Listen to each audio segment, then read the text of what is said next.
जी अस्सलाम वालेकुम dear members. आपने फारसेज बज़्ड की रजिस्ट्रेशन के लिए सबसे पहले लिंक कॉपी करना होता है, ठीक है। स्मार्ट चैन और BUSD का लिंक सेम होता है। यहाँ पे BUSD अगर आपको ना मिल रही हो तो आपने कैसे उसको इधर ले लाना है मेन स्क्रीन पे। वो देखें बैटरी के बिल्कुल नीचे दो आइकन है, उस पर ऐसे क्लिक करके यहाँ पे सर्च कर लेना है आपने BUSD, ठीक है। जो ही सर्च करेंगे दूसरे नंबर पे जो होगा ना बाइनांस वाला, ठीक है, इसको आपने इनेबल कर देना है। ऐसे इनेबल करके वापस आ जाना है। यहाँ पे देखें, ये देखें आ चुका है, ठीक है, ये नीचे शो हो चुका है। तो आपने इस पे ऐसे क्लिक करना है, ठीक है। मैं आपको फिर बताता चलूँ कि BUSD और BNB स्मार्ट चेंज होता है, उसका दोनों का लिंक सेम होता है, जो सा मर्जी आप सेंड कर दें।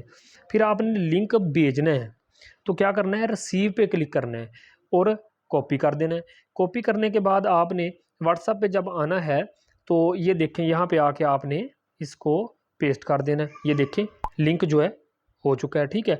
तो इसी तरह सिंपल तरीका है, आपने इस तरह से लिंक कॉपी करके भेज देना है, ठीक है। तो सेंड पे क्लिक करना है, तो अगर पैसे मतलब सॉरी वो भेजने हो तो इस तरीके से भेजने होते हैं कि ऊपर आपने एड्रेस पेस्ट करना होता है, नीचे अमाउंट लिखनी होती है, कंटिन्यू करना होता है, ठीक है।